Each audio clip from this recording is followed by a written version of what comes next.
네, 첫 번째 주제 보겠습니다. 첫 주제는 흔들흔들 권성동 물음표로 잡았습니다. 대통령실에 사적 채용 의혹 있다, 논란이 있다. 이 논란 관련해서 당내에서도 국민의힘 권성동 당대표 직무대행을 향해서 쓴소리가 좀 나오고 있죠. 오늘 이에 대한 얘기 차례로 쓴소리와 권성동 대행 입장을 차례로 들어보겠습니다. 직무대행께서 표현하는 과정에서 그 이해를 구하는 과정에서 좀 표현이 잘못된 부분들이 많았죠. 최저임금보다 조금 더 받는 서울에서 어렵다, 살기 어렵다는 표현들은 당의 어떤 기조와 당정의 기조와 좀 배치되는 부분이었으니까요. 이게 자칫 구급 공시족분들에게 상처를 일으킬 수 있는 말들이었으니까 좀 적절하진 않았다고 생각합니다. 사적 채용이 아니고 공적 채용이라는 말씀은 대통령실이나 우리 당이나 많은 의원들께서 하셨기 때문에 거기에 대해서는 더 이상 답변하지 않겠습니다. 대표님, 근데 그 대통령실 사적 채용 논란 관련해서 대표님께서 수명 과정에 하신 말씀이 이공성공이나 뭐 공시족들에게 박탈감을 일으켰고 이에 대해서 사과 내지 유감 표명을 해야 한다는 등의 목소리도 있는데 거기에 대한 제 입장을 여러 번 얘기했기 때문에 답변하지 않도록 하겠습니다. 예, 거기에 대한 제 입장은 여러 번 얘기했기 때문에 답변하지 않겠습니다. 입장 얘기한 건 이제 7급, 9급 논란이 좀 있었고요. 자, 내부에서도 쓴소리가 나오고 특히 이 최고위 안에서도 나오고 있습니다. 어떻게 보십니까? 뭐 하루 만에 권성동 원내대표의 입장이 좀 바뀐 것 같아요. 어제까지만 해도 적극적으로 해명을 했고 뭐가 문제냐? 그 해명이 또 논란을 일으켰는데 장제원 의원의 말이 좀 거칠다. 언행에 각별한 주의가 필요하다. 얘기가 나오고 또 당내 최고위원회에서 비판도 나오고 아마 이제 말은 안 하고 있지만 당내에서도 이 시점에 굳이 저 얘기를 해가지고 논란을 자초하고 이게 도움이 되느냐? 예. 근데 이런 비판의 목소리들이 나왔을 거예요. 근데 당연히 뭐 직무대행으로서는 의식하지 않을 수가 없고 근데 이제 과연 여기서 끝일까? 이 권성동 의원의 이런 언행상의 실수 내지는 리더십이 좀 몇 차례 흔들린 경험이 있지 않습니까? 예. 검수완박 그 협상할 때도 덜컥 합의를 했다가 당시 이제 여론이 특히 이제 당 안에 그리고 보수 진영 내 여론이 나쁘니까 번복을 했는데 그때는 그냥 넘어갔단 말이에요. 원내대표 선출된 지 얼마 되지도 않았고 또 워낙에 이제 큰 싸움을 벌이다 보니까 내부에서 리더십을 흔들면 안 된다 이러고 넘어갔는데 이게 당 내홍 과정에서 어쨌든 원만하게 조정을 하는가 싶었는데 지금 이제 이런 실수가 거듭되니까 또 이번 실수 같은 경우에는 굉장히 이게 오래 가요. 예. 저런 유의 문제는 검수완박 이런 거하고는 좀 차원이 다르게 일단 짤이 돌았죠. 짤이 돌 뿐만 아니고 그 저 말로 인해 상처받은 당사자들이 굉장히 많잖아요. 그 전국의 촌놈들도 상처받고 노량진에 컵밥 먹으면서 고급 공무원 준비하는 공시생들도 다 상처받고. 그래서 조기 어떻게 보면은 저 직무대행 체제가 마감될 수 있는 그런 도화선이 될 수도 있겠다. 저는 그런 생각이 듭니다. 저는 그렇게 생각하지 않습니다. 예. 네. 조금만 크게 해주셨습니까? 예. 저는 그렇게 생각하지 않고요. 뭐 권성동 원내대표께서 부적절하고 잘못된 말을 한 거는 맞죠. 근데 그것은 본인의 입장을 좀 강변하기보다는 대통령과 대통령실을 좀 보호하려다가 보니까 좀 과한 국민의 눈높이에 맞지 않는 2030 청년 세대들에게 상처를 줄 수 있는 말을 한 것인데 그걸 가지고 박원석 전 의원께서는 계속 권성동 대표 체제가 흔들린다, 오래 못 간다 저런 식으로 얘기를 하고 있는데 제발 부탁인데 여당의 분란을 부추기는 그런 발언 좀 삼가해 주시기 바랍니다. 잘못한 것은 아니 잘못한 말이 거죠. 문제가 아니고요. 그 자기 지역구 유지 아들을 저런 식으로 꽂아내는 행동이 더 문제죠.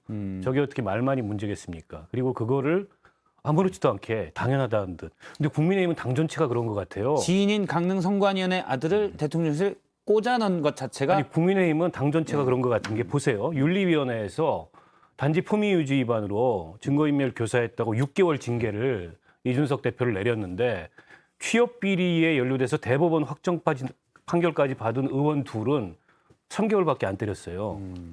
이 당권 정지를. 예. 취업 비리 같은 건 별로 윤리적으로 중요한 문제가 아니에요. 지금 국민의힘에서 보니까. 중간에 변수라고는 초복이 있었죠. 예. 네, 염동열 의원 같은 경우는 아직도 감옥에 있잖아요. 징역 1년이 확정돼가지고. 그리고 김성태 그 전 원내대표 같은 경우에는 윤리위원장의 말이 되게 웃겼는데 그동안의 당의 공헌을 감안해서 뭐 이런 등등의 얘기가 나와요. 그럼 이준석은 당에 공헌한 게 없습니까? 저희가 저는 뒤에 뭐 준비한 부분이 있는데 저는 취업 비리 막 꽂아놓고 이런 거에 대해서 굉장히 자유로운 정당이에요.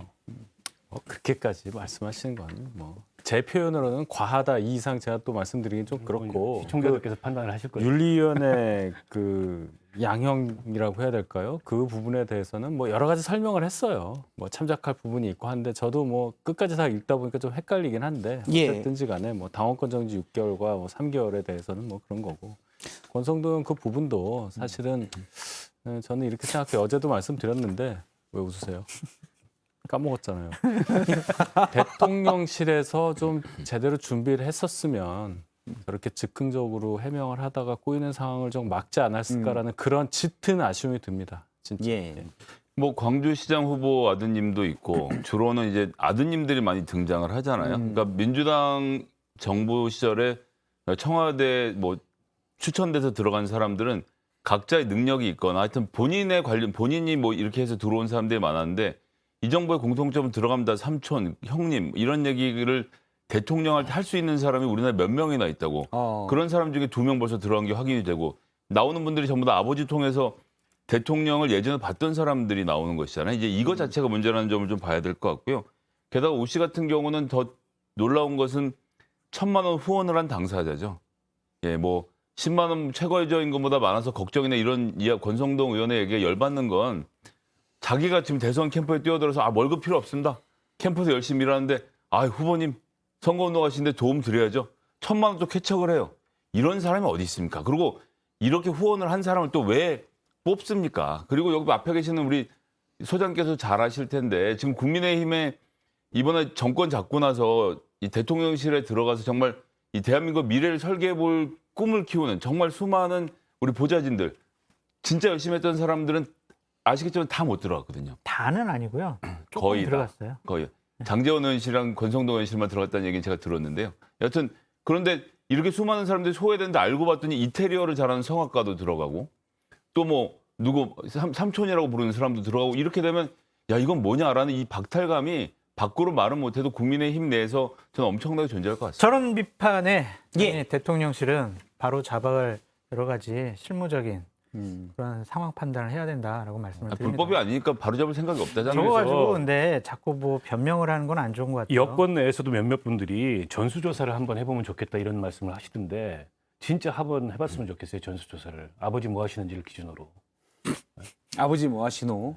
그러니까 이제 능력이 있고 또는 뭐 열심히 해서 같이 캠프에서 도와주던 사람들이 들어가는 일은 다반사였는데 일단 아버지 캠프에서 일한 적이 없는 아버지의 연이 또 있는 경우는 흔치는 않죠. 예. 뭐 반박이나 해명하기가 어려워요. 예. 자꾸 저를 보시는데요. 어느 정도는 캠프에서 일을 했다고 어제도 말씀을 드렸고 그런 부분 왜 처음에 민간인 신분으로 처음에 선거를 준비할 때는 도와줄 사람이 적어서 예. 이 인연 저 인연 이렇게 끌어오다 보면 그런 경우가 있을 수 있다는 한국 정치 현실을 제가 말씀을 드렸었는데 윤석열 후보도 마찬가지였어요. 저도 이제 중간에 합류를 했었는데 가서 보니까 정말로 그렇게 막 거창하고 그런 것이 아니었거든요. 그래서 그런 과정에서 처음에 캠프에 들어왔었던 그 인연으로 해서 캠프 활동을 했고 그러고 나서 인수위 그다음에 대통령실로 갔다. 이 패턴으로 저는 이해를 하고 그 이외에 코바나 컨텐츠라든지 한두 명 더 있는데 그 부분은 또 다른 해명을 할 수가 있겠죠. 예. 일단 뭐 우리 장성철 소장님의 경우는 캠프에 들어가기 쉽지 않은 상황이었고. 저요? 예. 엄청 들어오고 싶었는데 좀 예. 불가능했죠. 그렇죠. 누구나 아는 이제 파일도 있고 이래서 쉽지 않았고. 윤석 대변인님은 당시에도 뭐 특보 활동을 하셨었잖아요. 대변인 하셨는데 처음 공개 행보를 같이 하시면서 절에도 같이 가시고 그랬었지 않습니까? 예. 갔죠. 네. 하지만 대통령실 자리를 탐하지 않으시고 이렇게 또 열심히 활동을 하고 계시는 저는 일단 이런 분들이 저로 강동갑에 많으시잖아요. 그렇죠. 강동갑에 집중하고 계시더라고요. 예, 네. 저는 뭐 그냥 오로지 그거 한 생각입니다. 근데 이제 제가 이제 이번 사태들이 계속 터지는 것을 보고 그런 분들이 부적절하게 임용이 돼서 대통령 옆에서 일을 하고 있다라는 것도 어느 정도 좀 국민의 눈높이나 상식에는 좀 맞지가 않은데 그것을 해명하는 여권에 계신 분들이 인식을 정말 잘못하고 있는 것 같아요. 그러니까 예를 들면 나경원 전 의원이라든지 하태경 의원이라든지 권성동 대표라든지 아니면 대통령실에 있는 실무자 분들이 우리가 뭘 잘못했냐. 별일 아니다. 채용 절차 다 지켰다. 법적으로 문제 없다. 이런 식의 반응은 정말 잘못된 것이다. 예. 문재인 정권에서 그런 일이 벌어졌었잖아요. 음. 그런 일이 벌어졌어가지고 국민들이 심판해서 정권을 교체해 준 거 아니겠습니까? 그러면은 그걸 반면교사 삼아가지고 정말 조금 더 국민의 눈높이에 맞게, 국민의 상식에 맞게 그렇게 행동하고 말해야 되는데 이분들이 지금 정권을 잡고 그다음에 출범한 지 얼마 안 돼서 그런지 뭐에 좀 취해 있는 것이 아니냐. 예. 권성동 검사, 나경원 판사, 윤석열 검사 이 사법고시 보신 분들의 이 상식적인 감각이 우리하고는 굉장히 남다르다는 것을 이번에 또 느끼게 되네요. 그러네요. 일단 대표적으로 권성동 대표 직무대행의 말실수 또는 앞서 얘기 말실수를 떠나서 처음부터 잘못된 인식 행동 이런 거를 두고 당내부에서 또 쓴소리가 나오는데요. 당권 주자로 분류되죠. 김기현 국민의힘 의원이 최근 이런 직무대행 체제가 오래가는 게 바람직하지 않은 것 같다라는 취지로 얘기했습니다. 들어보겠습니다. 초기 6개월은 중요한 기간인데 이 6개월 기간 동안 당이 비상체제 혹은 임시체제로 가고 있는 것이 과연 전국 운영에서 적합한 것이냐. 특히 이제 대통령에 대한 지지율도 떨어지고 당의 지지율도 떨어지고 있는 마당이기 때문에 그래서 무난하게 임시체제로 계속 가는 것이 과연 윤석열 정부를 성공시키는데 바람직한 것이냐 하는 그런 위기감이 필요하다는 말씀인 것이고요. 예, 좀 길게 들었는데요. 제가 김기현 의원님 측에게 의견을 전달했습니다. 짧게 조기 전당대회 하자라고 얘기를 해달라. 길게 듣자니 우리도 헷갈린다 좀. 그렇게 오늘 아까 오후에 전달을 내가 했습니다. 출마하고 싶다는 얘기 아닙니까? 더 짧게는. 예. 어떻게 생각하십니까? 가능할 거라고 보십니까? 저는 이 문제는 이거랑은 아무 상관이 없고 결국 이준석 대표에 대한 징계가 더 죄송합니다. 징계가 아니라 이제 기소 여부가 중요해질 거라고 보고요. 유상범은 어디서 경찰의 보고를 받았는지 모르겠지만 하여튼 진전이 있다는 얘기 자기들끼리 지금 하고 있는 거 아닙니까? 그럼 꿈에 부풀어 있을 것이고 경찰 최근에 또 행정안전부 장관이 직접 경찰청장도 다 면접까지 봐서 지금 선임까지 해놓은 상태고요. 그리고 지금 당대표직에서 이 옷을 벗겨져 있는 이준석 대표가 어떻게 수사를 받느냐에 따라서 그 기소 여부가 정해지면 윤리위가 다시 불러다 저는 징계를 한 차례 더 해서 사고를 권위로 바꾸게 되면 그때는 뭐 어쩔 수 없이 선거로 가지 않겠냐 싶은데 권성동 직무대행의 직무 수행 능력 뭐 이런 것보다는 이준석 대표 체계와 맞물려 있다는 그런데 체제와 맞물려 있다는 아주 말씀이시죠? 희한한 기사가 어제 오늘 나오기 시작을 하는데 경찰이 이준석 대표에 대한 수사가 짧게 끝날 것 같지 않다. 이런 얘기가 오늘 흘러나오더라고요. 이 이야기는 좀 이 직무대행 체제가 오래 갈 수 있는 또 토대가 되겠구나 싶은 생각이 들어서 왜 갑자기 경찰은 이번 수사가 오래 갈 것이라는 얘기를 지금 이 대목에서 하는지 매우 공교로웠습니다. 그거는 계속적으로 얘기했어요. 공개적으로는 어제 얘기했지만 지속적으로 무슨 얘기를 했냐면 공개적으로는 저희가 알고 있었고 국민님 다 알고 계셨던 얘기군요. 저도 알고 있었죠. 네. 그러니까 경찰 쪽에서 경찰인데 왜 우리한테 얘기를 안 해주죠? 야당이잖아요. 아하. 그러니까 야당이 다음에 꼭 여당일 집권하시고 때는 그 김성진 대표가 너무 많은 얘기를 했대요. 정말 많은 얘기를 해가지고 그것을 세부적으로 잘라가지고 확인하는 시간이 너무 많이 걸린다는 거예요.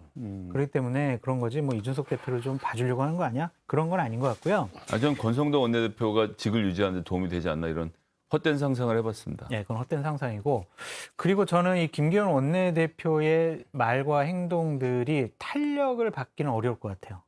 왜냐하면 대통령이 지금 원구성 협상과 정기국회 예산안을 처리해야 되는 권성동 원내대표에게 불신임을 한다? 그것은 여권의 권력 구조에 상당한 큰 영향과 분란을 일으킬 것 같고 또 하나는 이 얘기들이 장제원, 김기현에서 끝났어요. 그러니까 만약 이것들이 탄력을 받으려면 몇 명이 더 치고 나가야 되거든요. 맞아, 지금 임시전당대 해야지라고 몇몇이 치고 나가거나 아니면 집단적으로 성명이 발표돼가지고 우리 직무대행 체제 빨리 끝내고 좀 정기전당대 합시다. 이렇게 가야 되는데 이게 안 되는 거 보면 그냥 이분들의 희망 섞인 외침이 찻잔 속에서 끝날 가능성이 높다. 그래서 권성동 체제는 일단은 내년 1월까지 갈 것 같다라고 말씀드립니다. 장성철 교수의 희망사항인 것 같고요. 장성철 교수님이 이제 평소에 이제 두 윤핵관이 있잖아요. 친권 배장이잖아. 친권 배장. 권과 화친하고 장을 배격한다. 이 노선을 확실히 친권 했잖아요. 배장. 네. 줄을 잘못 쓰시는 거 아닌가요? 생각해보니까 근데- 그런 것도 같네요. 아니 아까 김 소장이 얘기하셨지만 이준석 대표 경찰 수사가 관건이죠. 그게 만약 뭐 얼마나 장기화될지 모르겠으나 그러니까 국민의힘 입장에서 보기에 안 좋은 쪽으로 이준석 대표 보기에 입장에서 안 좋은 쪽으로 결론이 나게 되면 바로 아마 이제 전당대회 얘기가 나올 겁니다. 그럼요. 자진 사퇴하고 전당대회 해라. 그때 가서는 뭐 당내 역학관계니 이런 걸 다 떠나서 예. 어쨌든 권성동 대행도 직무대행을 계속 고집하기가 좀 어려워질 거고. 근데 이제 그 전이라도 이번 이제 이 실수처럼 리더십이 계속 흔들리는 상황이 발생을 하게 되면 당내에서도 아까 이제 김기현 원내대표 얘기는 전 원내대표 얘기는 그거지 않습니까? 지금 굉장히 중요한 시기인데 이게 임시 체계로 가서 되겠느냐? 임시 체계이기 때문에 하중도 많이 실리고 예. 원내대표 하는 것도 힘든데 이 원톱이지 않습니까? 하중도 많이 실리고 여러 가지 실책도 나오고 그러니 전당대회 해야 된다 이 논리예요 보기에. 당내에서 사실은 좀 지켜보다가 그리고 이제 장제원 의원도 그런 얘기를 했어요. 잘하면 뭐 힘을 실어주고 그 얘기만 뒤집으면 잘못하면 아니란 얘기잖아요. 흔들 수 있다는 거지 얼마든지. 예. 그리고 아니 원내대표는 유지가 되는 거예요. 의원들이 직선을 했기 때문에 뭐 원톱 체제를 정리한다 그래서 원내대표까지 그만둬 이건 아닌 거고. 직무대행 체제니까 그 직무대행을 정리하고 이제 전당대회 그게 관리형 당대표가 될 수도 예. 있고 총선 공천권을 갖는 당대표가 될 수도 있는데 지금 올해 연내에 하게 되면 관리형이 되는 거죠. 지금 아까 말씀하신 내용이 나오고 있습니다. 이를 계기로 권 대표께서 좋은 리더십을 보여주길 바란다. 그러면 if you do that, 나는 권 대표를 지지할 것이다. if not이 될 수 있잖아. 그렇죠. 근데. 그렇지 않으면 지지 안 할 것이다. 이거는 일단 두 윤핵관의 관계가 공고하지 않다는 방증이 되지 않습니까? 건강한 긴장 관계죠.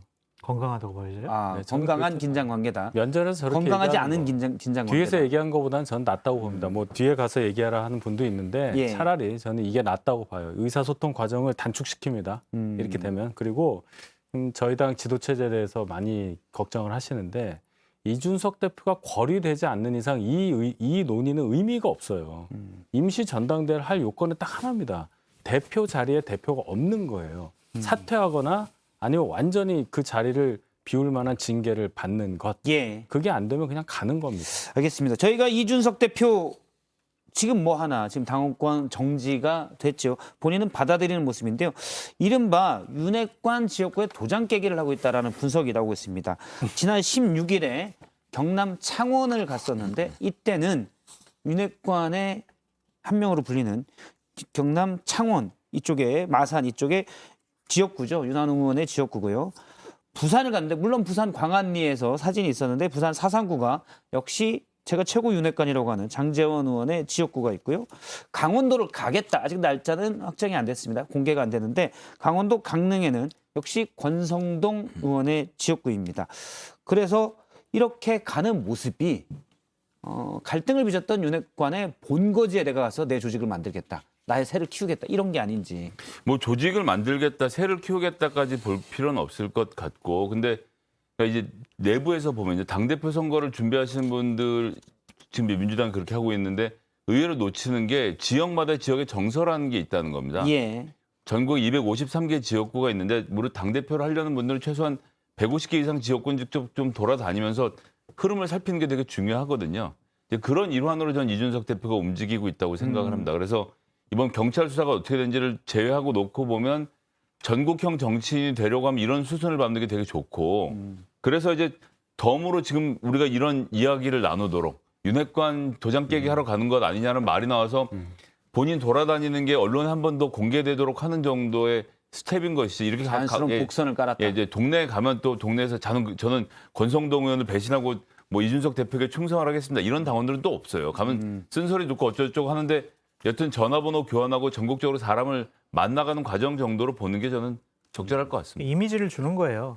나는 아직 영향력이 있는 사람이야.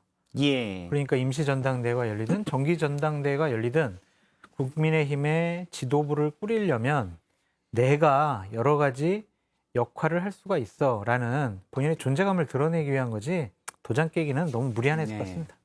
맞아요. 도장 깨기라고 하려면 지난번에 대선 때 장제원 의원 사무실 가서 뒤에 딱 사진 걸고. 없는데 거기서 막 사진 찍고 뭐 이런 정도면 인정하는데 이건 그건 아니고 아까 김성애 소장이 잘 말씀하셨는데 이렇게 언론의 관심을 끌어올 만한 어떤 이슈를 제공하는 차원으로 딱딱 찍어서 가고 있다. 그 정도 해석하고 근데 저희 윤희석 대변인한테 좀 물어보고 싶은 게 있습니다. 아, 물어보십시오, 직접. 아까 지금 투샷으로 잡아주십시오. 네. 권성동, 장제원 관계가 건강한 긴장 관계라고 음. 표현을 하셨는데 네, 그 얘기를 오늘 오전에 장제원 의원이 한 얘기거든요. 맞아요. 그 말을 그대로 옮긴 거 보면 장제원 의원에게 기울기가 기울어져 있다라고 판단해도 됩니까?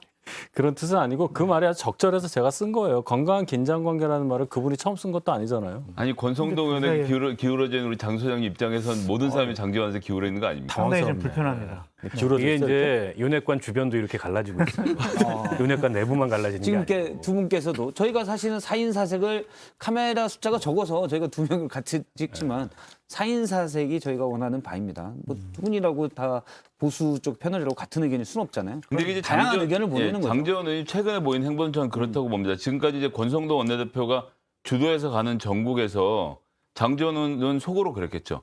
실질적으로 이 당의 주도자는 난데 내가 좀 조용히 있으니까 나를 만만하게 보는 것 같은데 최근에 행보를 해서 뭐 형님이라고 말은 하지만 말투가 지금 이제 아랫사람한테 하는 말투잖아요. 예. 이렇게 하셔야죠. 뭐 아니면 뭐 잘하면 저희가 지지해드리겠습니다. 말을 하는 것은 서열 싸움을 지금 하고 있는 것이죠. 치열하게. 그래서 뭐 이 관계는 뭐 건강한지 뭐한지 모르겠지만 긴장 관계는 앞으로 더 치열해질 거로 봅니다. 일단 건강하다에 대해서는 두 분이 의견에 일치가 하지 않는 걸로 두 사람 간에. 건강하진 않아요. 일단 권성동 권성동 원내대표 직무대행을 쪽에서는 좀 건강하지 더 않게 아니, 그러니까 보시는 저는 거군요. 이런 거예요. 권성동 원내대표 겸 당대표 직무대행에 대해서 장제원 의원이 저렇게 공개적으로 모욕주기, 창피주기식의 언행을 한다는 것 자체가 나는 윤석열 대통령의 핵심 측근이야라는 것을 나타내고 싶고 내가 인정을 해줘야 권성동 직무대행 체제가 제대로 잘 굴러갈 수 있어. 나한테 잘 보여. 그런 의미들이 포함되어 있다고 보여지거든요. 그러한 의미를 포함하고 있다라고 윤석열 대통령이 허락을 해줬으니까 장제원 의원이 저런 얘기를 하는 거 아닐까요? 그렇게까지 과하고 하나가 빠졌어요. 네. 김성현 소장님이 사실 신났습니다. 신났죠. 싸워라 지금. 싸워라. 맨날 신나요. 권성동 의원의 발언 중에 본인의 실명이 거론이 그렇지. 됐단 말이에요. 그러면 그걸 방치를 하면은 예를 들어서 무슨 청탁금지법 뭐 이런 거에 연루가 될 수가 있잖아요. 압력을 가했다라는 압력을 표현. 가했는데 뭐 어떻게 됐다 이렇게 되니까 그러니까 조기에 진화를 해야 될 필요가 당사자 입장에서 있었던 거죠. 아니 근데 뭐 그 지금 장 교수 얘기는 그래도 당대표 직무대행을 저렇게 흔들면 되냐 이 얘기인데 근데 이번엔 할 말이 없습니다. 권성동 이 원내대표 입장에서 명백히 본인이 잘못했고 그리고 압력을 행사했다 이런 표현도 사실은 좀 부적절하고 아니 인수위 비서실장으로 인사 전반에 관여한 게 맞고 그걸 당사자가 굳이 부인하지 않는데 내가 압력을 행사해가지고 뭐 지인의 아들을 거기다 집어넣었다. 그러면은 장제원 의원 입장이 뭐가 돼요? 저라도 그건 공개적으로 반박을 안 할 수가 없어요. 그 뭐 물밑으로 한다 그래서 장제원 의원이 안 그랬구나 이렇게 이제 국민들이 인식하는 것도 아니고. 그러니까 서로 형제라고 했었고 그리고 또한 이러한 일들이 벌어지니까 우리 야당 패널 분들이 공격의 소재로 계속 삼잖아요. 그러면서 예. 여권의 분란을 계속 부추기고 그러니까 장제원 의원이 핵심 측근이라면 그래도 좀 조용하게 여권의 전화해서 저희가 부추겼어요? 여권의 분란을 엑스파일보다 더 부추긴 게 있어요? 지금까지? 그때는 여권이 아니라 야권이었습니다.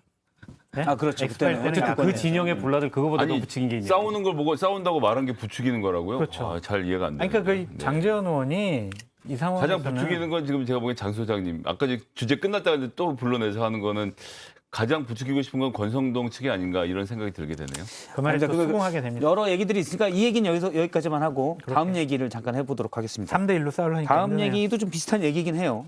앞서 이제 말씀하신 박원석 의원이 말씀하신 국민의힘 윤리 징계 의결.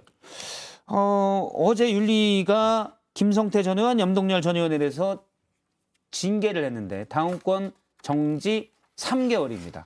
그런데 두 분은 대법원에서 이미 유죄, 범죄에 대해서 유죄 판결을 받고 염동열 의원 같은 경우는 실형을 받았습니다.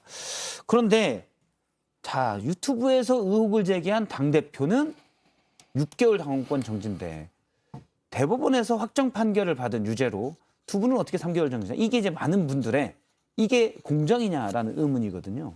예, 어떻게 보시는지. 저도 좀 그래요. 그 애초에 그 이준석 대표 관련한 징계에서도 보면은 그 김철근 소장, 그 예, 예. 정무실장에 정무실장. 대해서는 2년이에요. 당원권 정지가. 예. 근데 그분이 2년이면 만약에 윤리에서 판단한 대로 이준석 대표가 뭔가 사주를 해서 실행만 한 분이 2년이면 이분은 뭐 우리가 이제 당원권 정지가 한 달에서 3년까지거든요. 그럼 3년은 최소한 받아야 되는 건데 여러 가지 당에 기여한 게 있고 어쩌고 저쩌고 하면서 6개월이 됐단 말이죠. 그것과 이것을 볼 때 이게 논리적으로 합리적인가? 저도 의문이 있긴 합니다. 근데 예. 대변인님, 근데 저한테 자꾸 그러세요. 대법원 확정 판결을 받으면 네. 자동적으로 당원권 정지 아니에요? 대법원 확정 판결 받으면 아, 우리 국민의힘 당원 제가 판결. 당원 당규가 기소와 동시에라는 말은 있어요. 예. 기소와 없어요. 동시에. 이거 이분들은 당원권 이미 정지인 것 같은데. 네, 그러니까 이미 정지가 오랫동안 돼 있었기 네. 때문에 무터로 또 추가로 당하고. 되는 것 자체가 의미가 없어서 짧다는 의미가 말씀. 이게 없죠. 홍준표 대구시장이 한 얘기긴 합니다. 그리고 아까 박원석 의원님 얘기하셨던 것처럼 상당히 부적절한 결정을 윤리위원회에서 했다라고 말씀드릴 수밖에 없어요.